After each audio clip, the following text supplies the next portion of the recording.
AI will replace developer, right? If we go back in year 2022, तो most of the engineering meetings में हम ये discuss कर रहे थे efficiency, transformations, automations and the future ready. और ये कौन से टूल के साथ कर रहे थे? एआई टूल्स के साथ में we are discussing about it. और उसके पहले चले जाते हैं हम ईयर 2020 में, जहाँ जहाँ पे पैंडेमिक था। तो पैंडेमिक में टेक कंपनियों ने काफ़ी ज़्यादा हायरिंग की थी, ये एंटिसिपेशंस में कि मोस्ट ऑफ द चीज़ें डिजिटल हो जाएगी और हमें काफ़ी ज़्यादा ग्रोथ मिलेगा। ठीक है।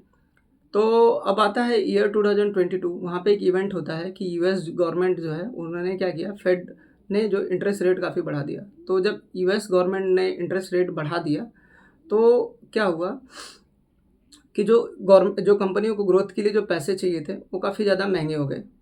और दूसरा चीज़ ये था कि कंपनी ने काफ़ी ज़्यादा हायरिंग की थी, तो उनका काफ़ी मेजर अमाउंट वहाँ पे जा रहा था, पैसे जा रहे थे। और तीसरा चीज़ ये था कि जो एआई टूल्स उन्होंने लिए थे कि मतलब हम इसे अडॉप्ट करेंगे और हमें बेसिकली ग्रोथ मिलेगा, तो एक उसके लाइसेंसेस में भी काफ़ी पैसे जा रहे थे। तो कंपनियां basically started burning out their money in 3 different places. One is like in employ payroll, दूसरा था कि जो एआई टूल्स थे उसके ऊपर उनके पैसे जाने लगे, और तीसरा था कि हायर इंटरेस्ट वो पे करने लगे जो उन्होंने पैसे लोन में लिए थे। अब ये होता है कि इससे क्या हुआ कि कंपनी के प्रॉफिट मार्जिन गिर गए। प्रॉफिट मार्जिन जब गिर गया तो स्टेक होल्डर ने बोला यार बर्न आउट कम करो। तो अब बर्न आउट कम करना है तो क्या तरीका हो सकता है कि आपको जो पेरोल है वो कम करना पड़ेगा, करेक्ट। अब क्योंकि आईटी कंपनियों में जो मेजर खर्चा है वो पेरोल पे है, तो अब पेरोल आपको कम करना है तो बेसिकली क्या करना पड़ेगा, आपको ले ऑफ करना पड़ेगा इंजीनियर्स को, करेक्ट। तो उन्होंने क्या किया, ले ऑफ किया। बट ले ऑफ के पीछे का जो मोस्टली कंपनियों ने रीज़न दिया वो क्या था, इसके पीछे का जो रीज़न दिया उन्होंने वो था एआई। ठीक है, ये मैंने एक कंटेक्स्ट दिया कि क्या होता है। अब बात करते हैं कि थोड़ा सा मेरे engineering I mean development experience के बारे में बात करते हैं। मैं I started coding from year 2006 onward. ठीक है। तो उस टाइम पे मैं कोडिंग करता था, बेसिकली नोटपैड पे।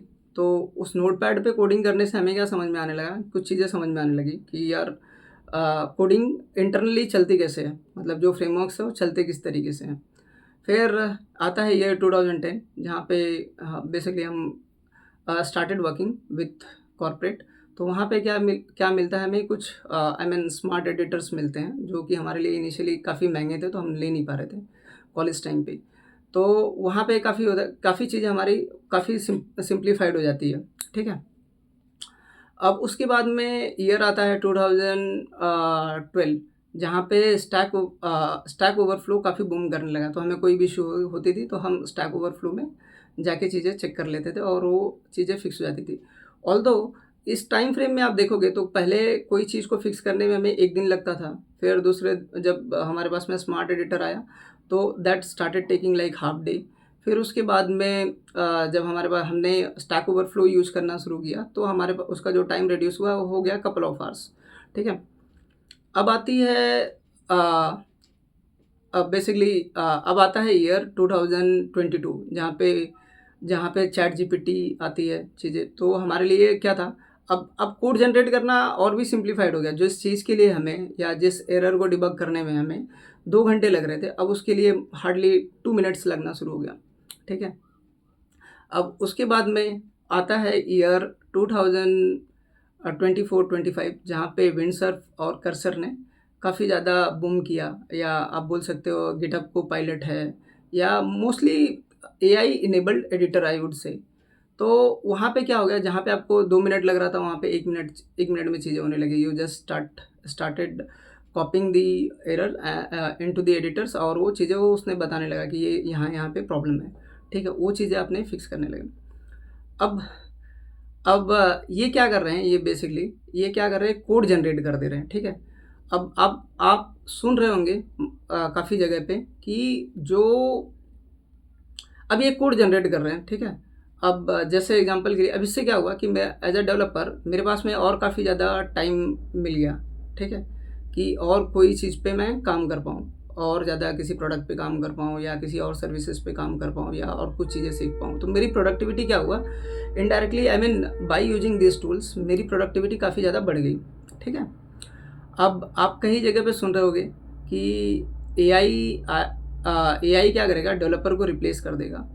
ठीक है। आप पूछोगे रीज़न क्या है, क्यों रिप्लेस कर देगा? तो most of the time people would say कि आजकल कोड तो जनरेट हो रहा है, राइट?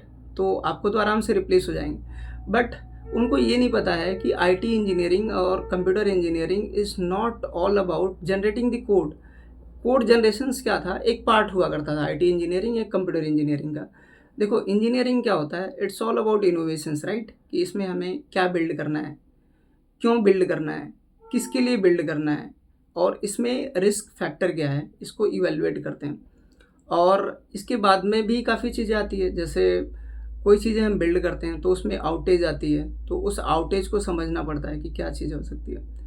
और तीसरा और सबसे मोस्ट इम्पॉर्टेंट चीज़ें होती है कि आप कोई चीज़ें ऊपर लेके जाते हो या डिप्लॉय करते हो, ठीक है? तो उसमें एक स्केलेबिलिटी भी आती है, राइट? तो मेरा मोटा-मोटा बोलने का मतलब है कि computer engineering is not just about writing a code, it's about creating entire infra, ठीक है? जिसको हम बोल सकते हैं सिस्टम डिज़ाइन, ठीक है? अब ये जो एआई टूल्स हैं, वो बेसिकली काम कैसे करते हैं? तो एआई टूल्स बेसिकली क्या करते हैं, यूज़ करते हैं, आपका एक एलएलएम यूज़ करते हैं। एलएलएम का मतलब क्या होता है? Large language model. वो लार्ज लैंग्वेज मॉडल क्या होता है कि वो जनरेटिव प्री ट्रेन्ड मॉडल्स होते हैं, जिस पे क्या होता है, जो पब्लिकली जो डेटा अवेलेबल होता है उसके बेसिस पे उसे ट्रेंड किया जाता है। अब अब वो जो एलएलएम्स हैं, ठीक है? उसके पास में पब्लिकली जो इन्फॉर्मेशंस अवेलेबल है, और दूसरा क्या होता है, अगर लेट्स से अगर मुझे उसको अपने साथ में यूज़ करना है, अपने बिज़नेस केस में यूज़ करना है, तो मुझे उसे कॉन्टेक्स्ट देना पड़ेगा, राइट? कि मेरा बिज़नेस का डेटा तो पब्लिकली अवेलेबल नहीं था, तो उसे कुछ पता नहीं है। तो अब वो कॉन्टेक्स्ट देने के लिए आपको कौन, मतलब I mean who would be better resource to give that context? Example के लिए अगर किसी माइक्रो सर्विसेज़ पे मुझे काम करना है या किसी डेटाबेस पे मुझे काम करना है, तो कॉन्टेक्स्ट मैं दे पाऊँगा ना, क्योंकि इंजीनियर ही दे पाएगा, राइट? क्योंकि जो इंजीनियर ने काम किया होगा, जिसे पूरा बैकएंड पता है, फ्रंट एंड पता है, जिसको सिस्टम डिज़ाइन पता है या जिसको सिक्योरिटी के बारे में पता है, करेक्ट?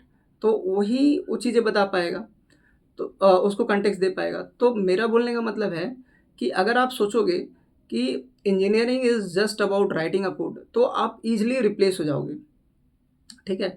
बट अगर आप इंजीनियरिंग को बियॉन्ड दिस आप देखते हो, जैसे सिस्टम डिज़ाइन देखते हो, इनोवेशंस देखते हो, इंफ्रास्ट्रक्चर्स देखते हो, ये सब चीज़ें, काफ़ी चीज़ें होती है ना एक इंजीनियरिंग प्रोडक्ट बनाने में, सिक्योरिटी होती है। तो हाँ, तो आपको लगेगा कि नहीं, ये एक बस एक छोटा-सा पार्ट है, and you will get clarity कि क्या हो रहा है अभी इन आईटी वर्ल्ड। ठीक है? तो ये रहा बेसिकली, मेरा बताने का मतलब ये था कि जिससे मतलब पैनिक ना क्रिएट हो। अभी क्या हो रहा है कि काफ़ी ज़्यादा न्यूज़ आ रहा है रिगार्डिंग दिस कि डेवलपर रिप्लेस हो जाएँगे। डेवलपर रिप्लेस हो ही नहीं सकता ना, सिंपल सी बात है कि डेवलपर सिर्फ़ कोडिंग नहीं कर रहा है, वो पूरा सिस्टम क्रिएट कर रहा है। सिस्टम क्रिएट करने के लिए you should have understanding about the business, you should have understanding about the context, you should have understanding about the edge cases, काफ़ी चीज़ें होती है ना। तो वो क्या होगा, रिप्लेस नहीं होगा। और रही बात यहाँ पे प्रॉब्लम किससे हो सकता है, जो बेसिकली जो न्यू कमर्स हैं, जो आई I मीन जो डायरेक्ट आ रहे हैं सिस्टम में। जैसे पहले हमारे टाइम पे होता था कि हमें कोडिंग आती है और प्रॉब्लम सॉल्विंग स्किल्स, बेसिक थोड़ा थोड़ा बहुत प्रॉब्लम सॉल्विंग स्किल्स आती थी, तो we were getting job very easily, ठीक है? अब क्या होगा, ये लैंडस्केप चेंज हो गया। अब आपको कोडिंग के साथ में आपको प्रॉब्लम सॉल्विंग स्किल्स भी आनी चाहिए। अब प्रॉब्लम सॉल्विंग स्किल्स मतलब क्या होता है, जो रियल टाइम आप डेटा स्ट्रक्चर्स एल्गोरिदम देख लो। अब कई लोग कहेंगे कि यार ये तो कोड खुद जनरेट हो जाती है, हमें क्या करने की ज़रूरत है? तो बेसिकली क्या होता है, जो एआई टूल्स होते, जो एआई एजेंट्स होते हैं, जो एजेंटिक एआई जिसकी हम बात कर रहे हैं, जो कोड जनरेट करेंगे, ये सब करेंगे, वो क्या होता है, एक टूल्स यूज़ करते हैं, राइट? तो उनको ये भी तो बताना पड़ेगा कि कौन सा टूल यूज़ करना है आपको। तो वहाँ पे आपको एक प्रॉब्लम सॉल्विंग स्किल्स की ज़रूरत पड़ती है, ठीक है?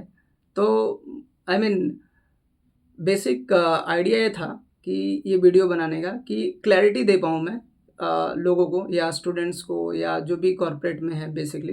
तो पैनिक मत करो, ये कुछ हो नहीं रहा है, मतलब ये जो चीज़ें हो रहा है, ये क्या कर रहा है कि हमें एक्सीलरेट करेगा in terms of better growth, rather than कि हमें ये पीछे I mean most of the people I have been connecting with, they are saying like we will get replace. ऐसा कुछ नहीं होगा, रिप्लेस नहीं होगा, आपके साथ में एआई काम करेगा। जो अपकमिंग एरा है वो क्या है, डेवलपर प्लस एआई।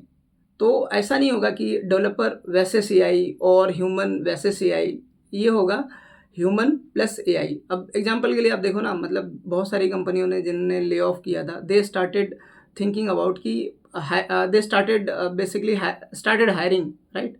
अराउंड 55% कंपनियां रीअसेसिंग देयर ले ऑफ। अब वो उन्होंने क्या किया, अभी वो उन्होंने हायरिंग शुरू कर दिया। हायरिंग किस बेसिस पे शुरू किया है, along with the AI skill set, ठीक है। तो ये बेसिकली इस वीडियो बनाने के पीछे का ये रीज़न था कि अवेयरनेस क्रिएट करना, ठीक है। आप अपनी भी राय दे सकते हो कि एआई कितना डेवलपर को अफेक्ट करेगा या इफ़ेक्टिव बनाएगा, ठीक है। Thank you.